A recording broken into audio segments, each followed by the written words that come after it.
5 লক্ষ পাকিস্তানিকে ভারত থেকে ফেরত পাঠানো হবে। সাংবাদিক সম্মেলন করে দাবি করলেন বনগাঁর বিজেপি সাংসদ শান্তনু ঠাকুর।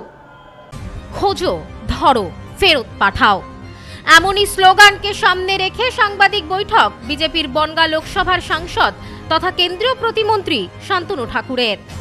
পাকিস্তানি নাগরিকদের চিহ্নিত করে ফেরত পাঠানো হবে দাবি তুলে সাংবাদিক সম্মেলন কেন্দ্রীয় মন্ত্রীর।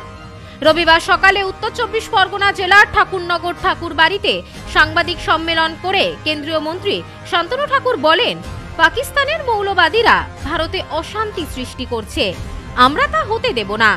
প্রধানমন্ত্রীর নেতৃত্বে আমাদের ভারতীয় জনতা পার্টি ইতিমধ্যেই বিভিন্ন পদক্ষেপ নিচ্ছে। ভারত সরকার পাকিস্তানের সাথে সিন্ধু চুক্তি বন্ধ করেছে, আগামীতে আরও পদক্ষেপ হবে।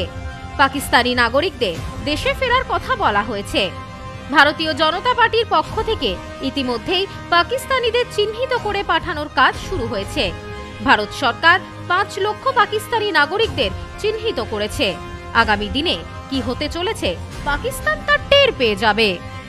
আজকে আমাদের ভারতীয় জনতা পার্টির যতগুলো রাজ্যের সরকার আছে তারা সর্বপ্রথমে সিদ্ধান্ত নিয়েছে যে পাকিস্তান থেকে যে সমস্ত মানুষরা ভারতবর্ষে ঢুকেছে সেই মানুষগুলোকে সবার আগে বের করতে হবে।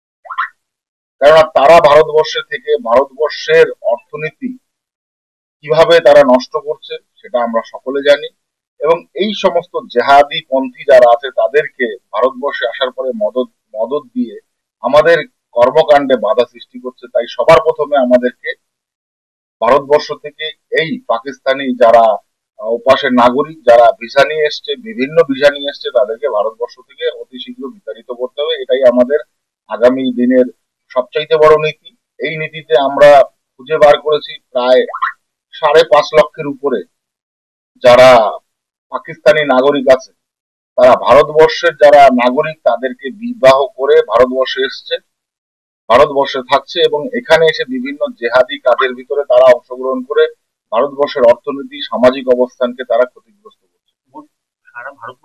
সারা ভারতবর্ষে 5.5 লক্ষের উপরে পাকিস্তানি সিটিজেন তারা এখানের সিটিজেনদের বিবাহ করেছে, চাই সে পুরুষ হোক বা মহিলা হোক, যে কোনো অবস্থাতে।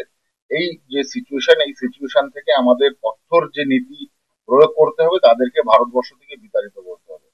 আমরা সর্বদলীয় বৈঠক করেছিলাম সেন্ট্রালে মাননীয় প্রধানমন্ত্রীজির নেতৃত্বে। সেখানে সিদ্ধান্ত চরম থেকে চরমতম অবস্থান কেন্দ্র সরকার আগামীতে নিতে চলেছে। সব্যসাচী ভট্টাচার্যের রিপোর্ট, নিউজ নোম্যান্সল্যান্ড, ঠাকুরনগর। শুভ অক্ষয় তৃতীয়া, শুভ জন্মদিন, মজুরির উপর ছাড়, গিফট সবই নিন। অক্ষয় তৃতীয়া উপলক্ষে প্রার্থনা জুয়েলার্সে চলছে কেনাকাটার উপর আকর্ষণীয় ছাড়, সাথে উপহার। প্রতিদিন পেপারের দরে সোনা, ঐতিহ্যের সাথে আধুনিকতার মিশেল। তাই তো সকলের একমাত্র পছন্দ প্রার্থনা জুয়েলার্স। প্রার্থনা জুয়েলার্স, প্রার্থনা জুয়েলার্স, স্কুল রোড, বনগাঁ।